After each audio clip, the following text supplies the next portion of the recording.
commencé avec la terre, on a continué avec le feu. L'air et le feu qui vont ensemble, forcément. Il n'y a pas de feu sans air, il n'y a pas de feu sans air, oui, oui c'est bien ça. Hein. Oui. Et maintenant, donc, on arrive à l'eau. Alors, l'eau, bon, là encore, vous pensez qu'il y a des foules de choses écrites sur l'eau, et je pense à un auteur que j'aime beaucoup, c'est Bachelard. Un Bachelard qui reste pour moi une grande figure. Donc, Gaston Bachelard qui écrit sur la terre, les rêves de l'eau, etc. Et j'ai retenu, je vous apporte une petite, il faut juste une phrase de lui. Que serait l'idée de pureté sans l'image d'une eau limpide et claire? C'est bien, c'est simple. C'est du Bachelard, du grand Bachelard. Bon, alors, l'eau, je veux dire des banalités, force sacrée de la nature, l'eau est puissance de vie, agent rituel de purification des souillures, des impuretés mortifères. Alors, je ne peux pas, je vais m'évader, j'ai évoqué la Grèce, j'aimerais bien évoquer, parce que j'ai passé beaucoup de temps à lire sur la Mésopotamie, et ça reste, l'ordalie fluviale, on ne peut pas ne pas en parler. Bon. Et surtout que nous avons un de nos collègues, Sophie Lafont, qui a écrit des choses de grande importance sur l'ordalie fluviale en dehors de Botero et compagnie. L'ordalie fluviale en Mésopotamie avait fait du Tigre et de l'Euphrate la rivière divine. Elle était un test de pureté, c'est les mots même de Sophie Lafont. Un test de pureté du patient qui servait à démontrer la sincérité de celui qui a juré son innocence ou sa bonne foi devant la divinité avant l'ordalie. C'est très posé, ça, ce que je vous dis là. Je ne me permets pas de... J'ai aucune compétence pour parler de ça, si c'est d'avoir lu attentivement et connaître et apprécier beaucoup Sophie Lafont. Donc, c'est une façon pour moi d'évoquer et pour moi, de ne plus en parler pratiquement du serment. Car on verra que dans ces ordalies, le serment reste quelque chose d'indispensable. Il n'y a pas d'ordalie sans serment. Bon. Et donc là, elle note quelque part, le serment n'est jamais qu'une forme d'ordalie qui n'impose pas une réponse immédiate. Hein? Bon. Vous savez tout ça, je ne vous apprends rien, vous. Bon. Voilà. Donc, alors, maintenant, j'ai évoqué l'ordalie fluviale en Mésopotamie. Je reviens maintenant chez mes cabiers du Togo pour vous montrer, et ça c'est une chance que j'ai eu de voir ça, parce que ça a lieu tous les 5 ans aussi. Je parle là-bas pendant 5 ans de suite. Hein. Et donc, la source est la mare sacrée. Et là, vous allez voir des gens se plonger pendant des heures dans la mare sacrée, hein, pour exalter les forces de vie. Et ils se bousculent, moi je ne la voyais pas d'où j'étais, mais il y avait une pierre puissante sur laquelle ils devaient monter, hein, à l'intérieur de la mare sacrée.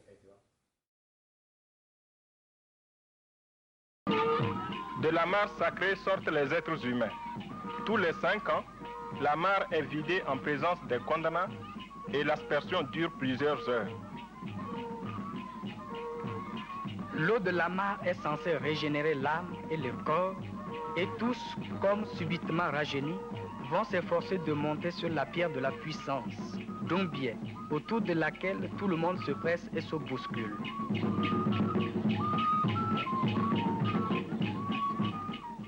Se purifier, c'est non seulement se retremper dans sa source, c'est encore exalter les forces de vie et vaincre les puissances hostiles. Au cours de la danse coutumière du Habier, les possesseurs de la double vue Knadana vont se distinguer.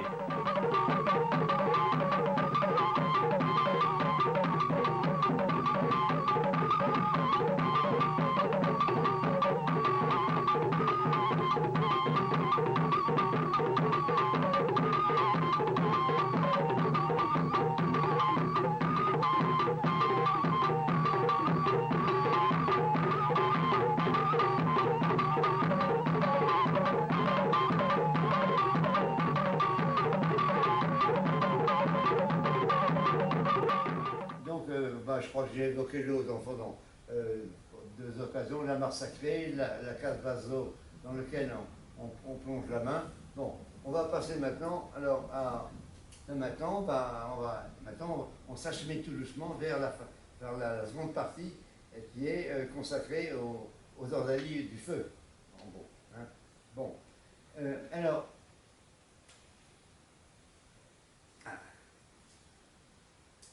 oui, alors, avant, oui, tout s'enchaîne bien, il n'y a pas de truc, j'ai hésitation un peu parce que je suis un vieux bonhomme fatigué, mais il y a tout de même le fait que maintenant, je disais qu'il n'y a pas d'ordalie sans serment, mais il n'y a pas d'ordalie sans divination.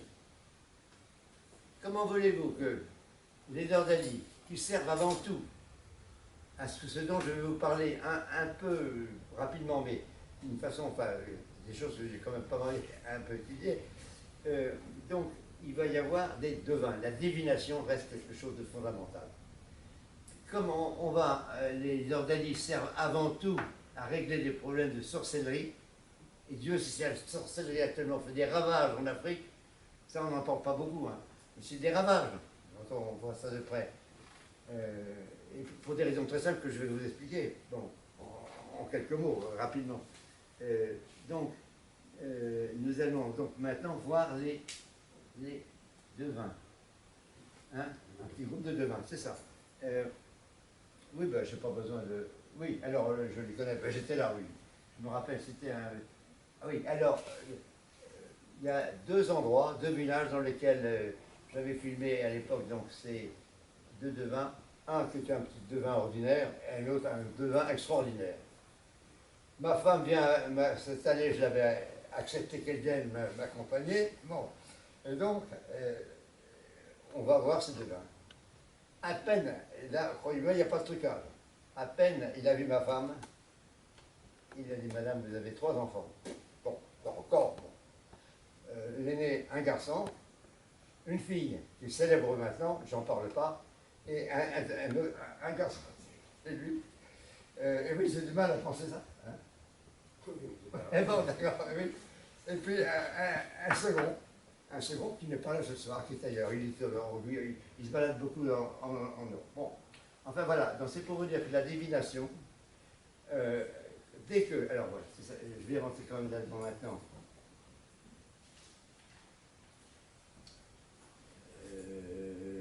Oui, il faut que je vous lise un peu parce que sinon, quand je parle trop vite comme ça, c'est...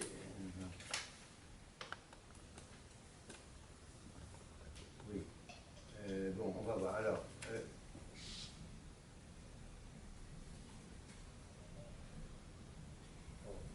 oui. Alors, donc, le but de la divination, c'est pour une large part, pas uniquement, mais pour être un devin, et pour régler des problèmes de sorcellerie, il ne faut pas être des petits devins qu'on trouve sur le marché.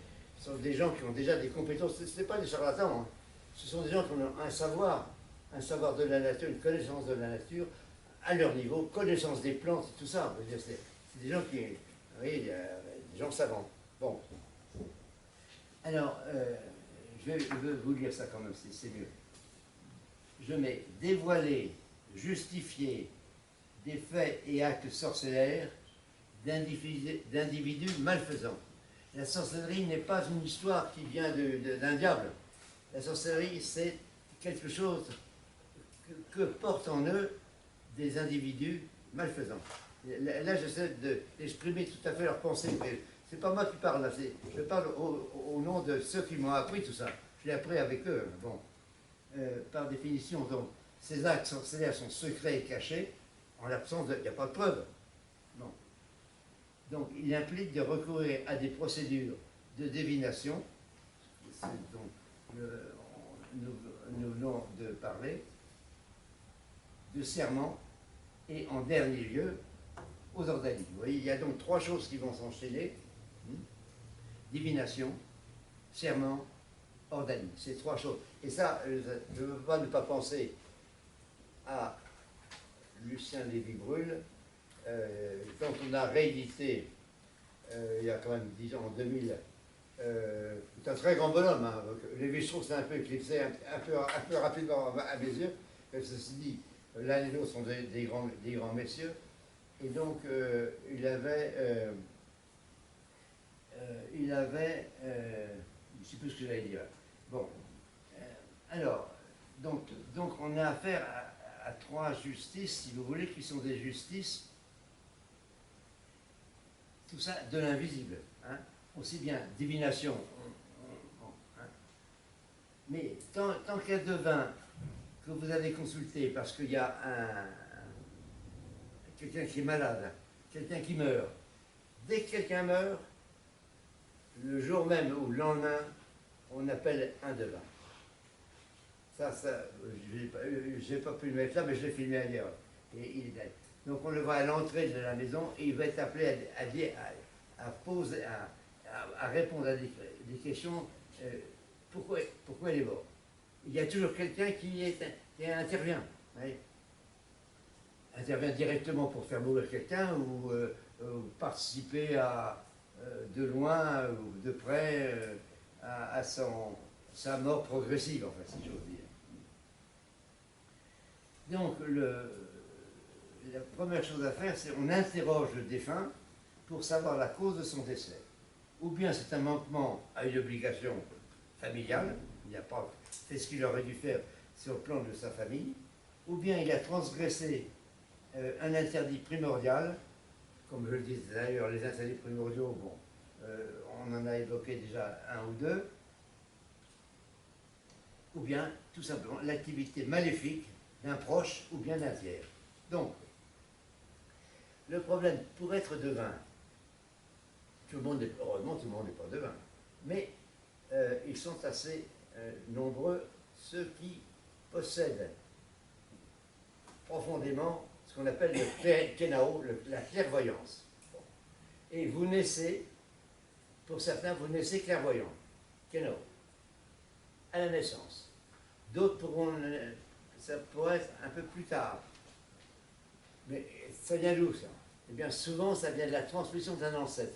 Parce que vous n'êtes jamais tout seul, quand vous naissez, vous êtes toujours l'émanation, je ne dis pas la réincarnation, l'émanation d'un ancêtre, hein, ça c'est très important, l'émanation d'un ancêtre qui lui a peut-être ce pouvoir, ce qu'on appelle là-bas le kenado, la chose avec laquelle on voit littéralement, donc qui se distingue de ceux qu'on appelle les sourds à la parole. Alors eux, ces sourds à la parole, bon, ben, ils ne peuvent pas entendre, par définition, ils n'entendent pas dans ce que ceux qui ont la clairvoyance vont entendre.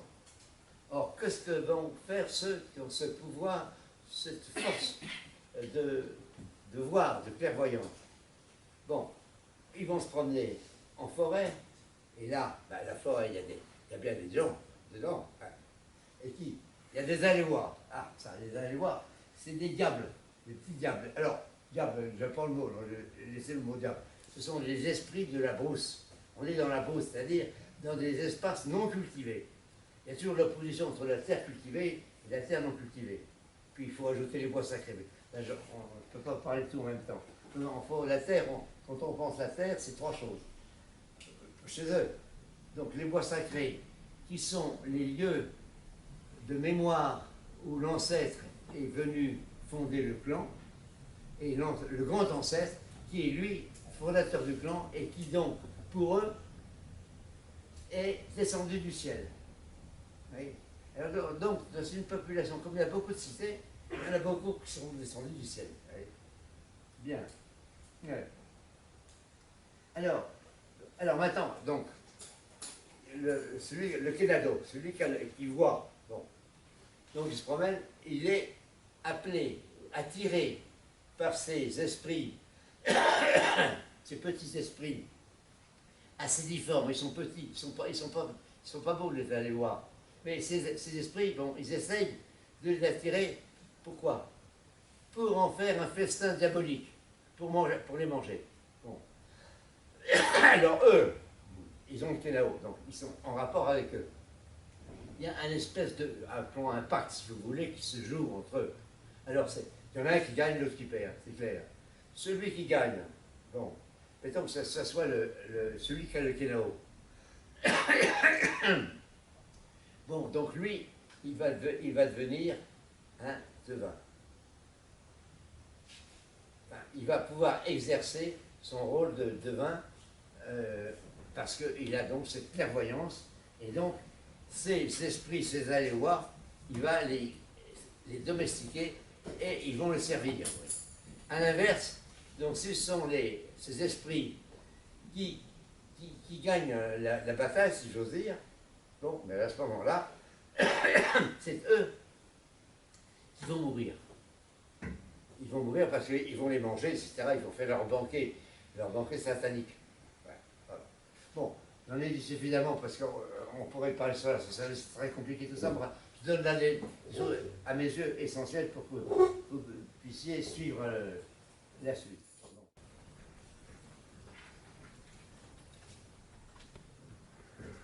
Ah ben c'est bien. On va se reposer un petit peu là. Oui.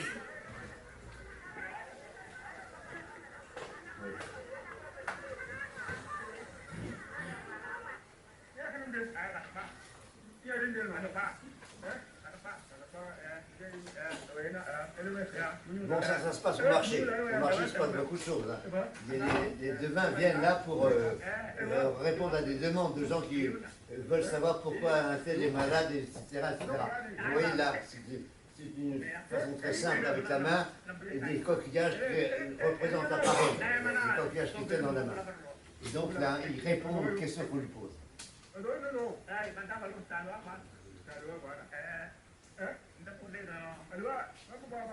Et il parle, l'autre répond tac, tac, tac, tac, tac.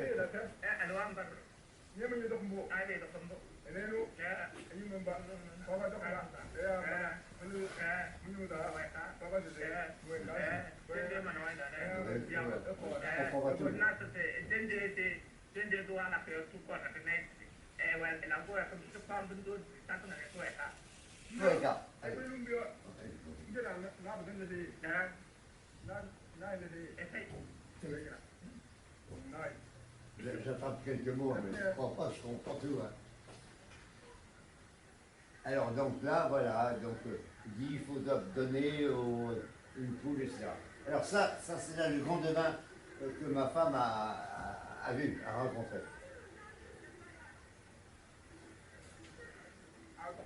Alors là, elle vient pour, on parle, pour remercier le devin. Donc, et le devin, on ne le voit pas, il est dans la case, il a un grand devin, il ne se montre pas pour nous montrer.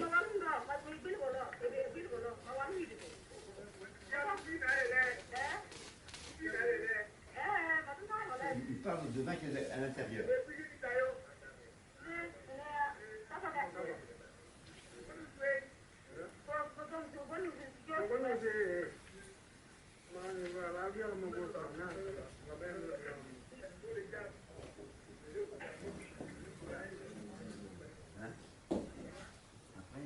Divination, serment, et on arrive maintenant à l'heure d'Ali. C'est là où vous allez voir deux extraits, un long, un peu long, mais je voulais vous montrer le premier que j'ai fait, je l'ai pratiquement jamais montré. Une fois ou deux fois, si je montre au musée de l'homme, c'est dans la grande salle du musée de l'homme, mais à l'époque. Bon. Vous allez voir en premier, donc c'est le premier film que j'ai fait sur les heures d'Ali. Ce sont deux co-épouses qui ne s'entendent pas au point que la jalousie les fait qu'elles ne peuvent plus se supporter, et donc elles s'accusent mutuellement finalement. Bon, pour aller vite. Hein. Donc, la première épouse donc, est une femme plus âgée que la seconde, et elle n'a pas d'enfant. C'est un point important. La seconde qui va venir 3 ans après que la première soit mariée, au moment où souvent donc, il y a un enfant, et donc les rapports sexuels sont limités à ce moment-là. Donc, il prend une seconde épouse, et cette seconde épouse, elle, vous la verrez, et vous allez voir surtout les cris de l'enfant, parce qu'évidemment, elle ne va pas subir l'effort avec l'enfant, mais c'est peut-être une grand-mère qui tient l'enfant. Ils viennent de quitter dans la plaine la maison du chef de canton. Accompagné de son policier, ils gravissent la montagne tenant à la main un poulet blanc et une bouteille d'huile de palme. Ils se rendent chez les maîtres de vérité pour subir l'épreuve du feu qui doit les départager. Il s'agit en effet d'affaires de sorcellerie qui ne relèvent pas de la justice des hommes, mais bien de la justice divine.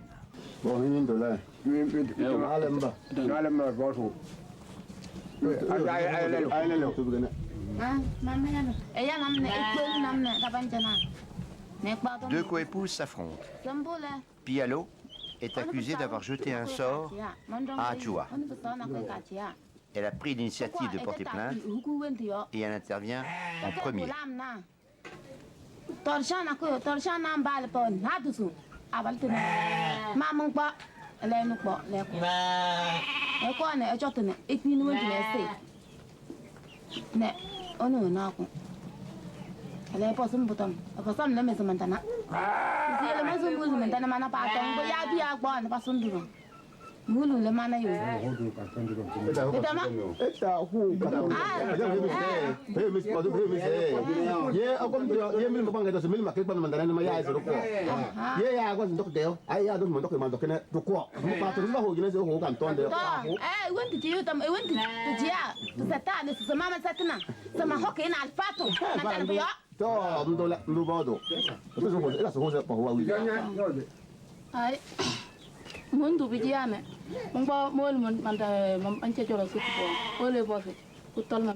Adjoua l'accuse de vouloir la faire partir pour rester seule avec le mari.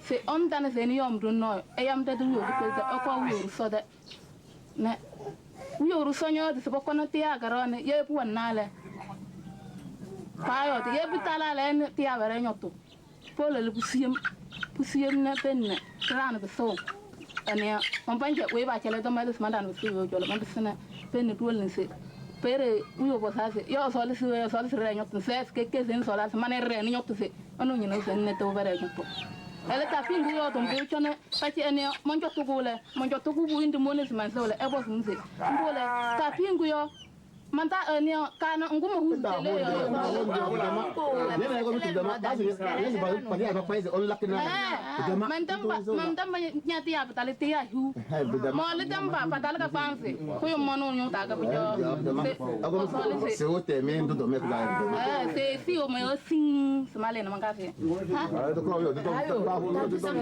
hey podam se da bahu ai no bala akil lam na mamba se lam na mamba se pes ge ko na do no se tu ma bo bo to bi to zo ho tene bahu yo de bahu ba ba ko ba ba we ko me ge la de na cene bina ai to ga de da bahu de me na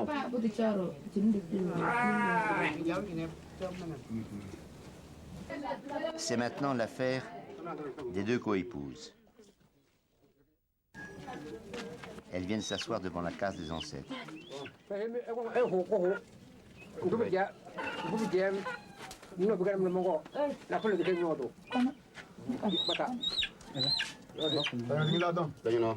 Pialo, l'accusé, proteste de son innocence.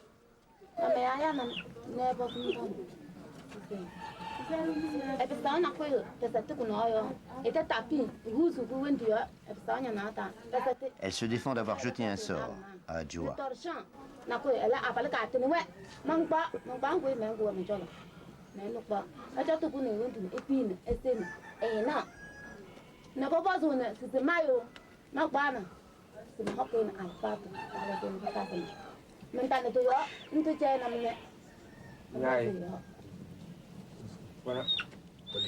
Adjoua l'accuse à nouveau.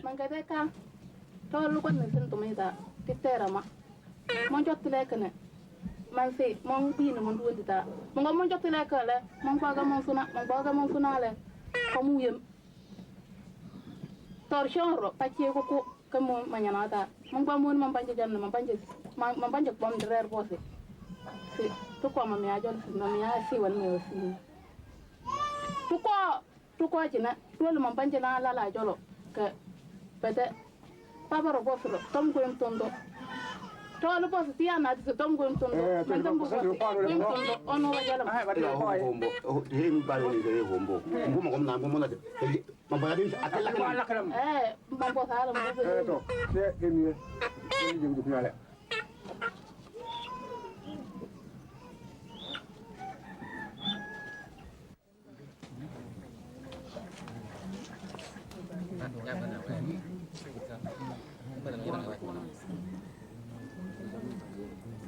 ni rau này là gì thế? Đâu có gì lên để hơn.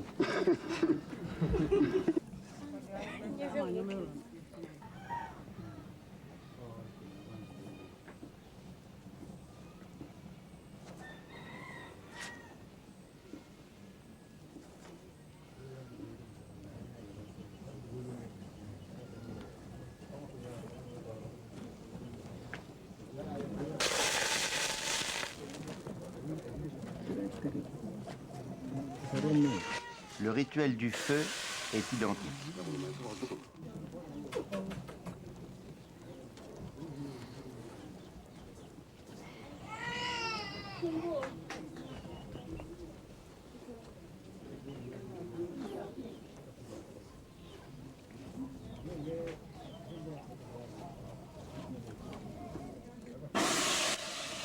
Le chiffre 4 étant le nombre féminin, l'huile est enflammée 4 fois.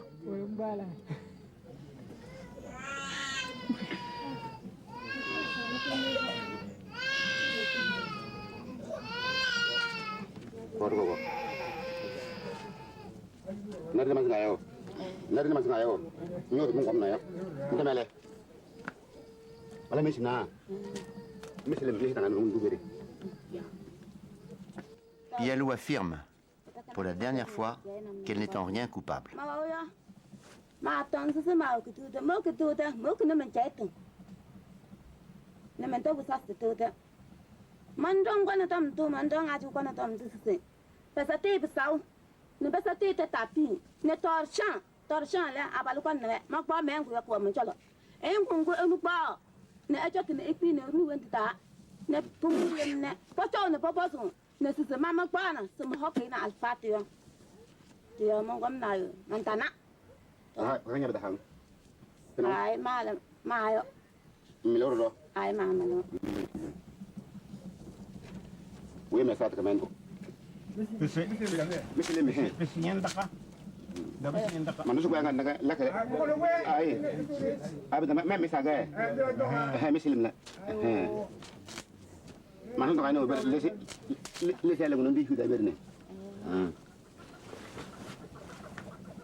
Elle est cruellement brûlée et récuse le verdict.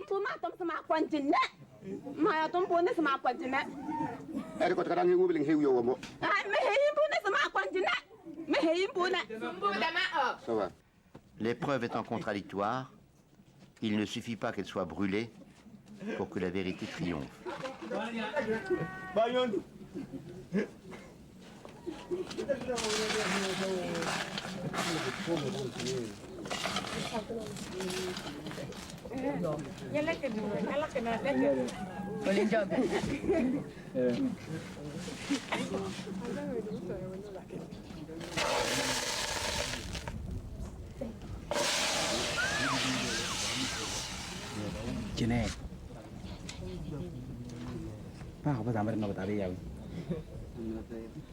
À Djoua maintenant de prouver que son accusation est vraie.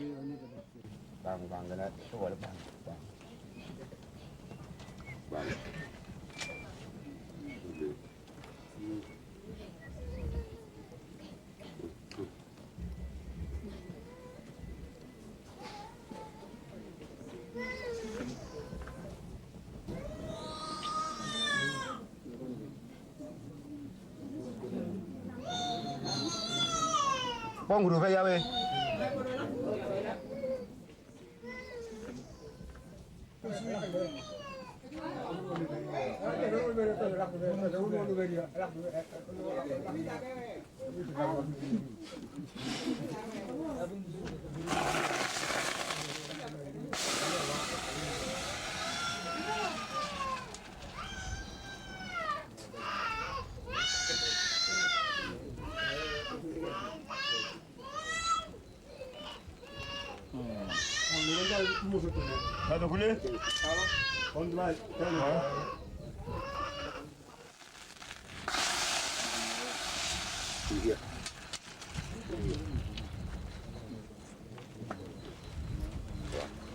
No, dem pungom na ira tam. Ni la ni si, e ma lu ni jam ya ya.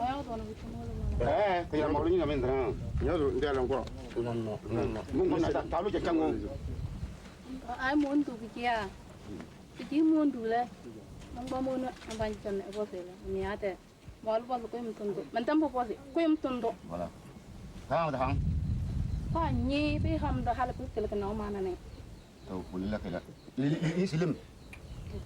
Bây giờ cái cái lấy nhỏ thì ya rồi, ya. Tu dewa tu. Ah, masih kurma si. Voilà. Mais c'est le. Monsieur.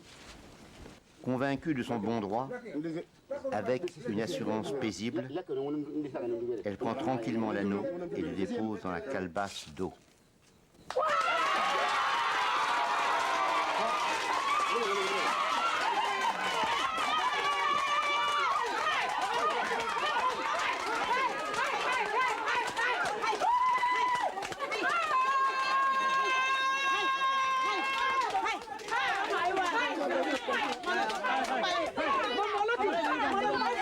Sa victoire est saluée par tous avec des cris de joie.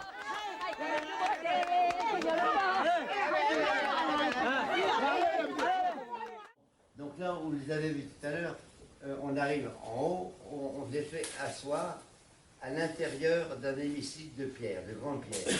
Et ça, cet hémicycle de pierre symbolise, représente le lieu de fondation du clan.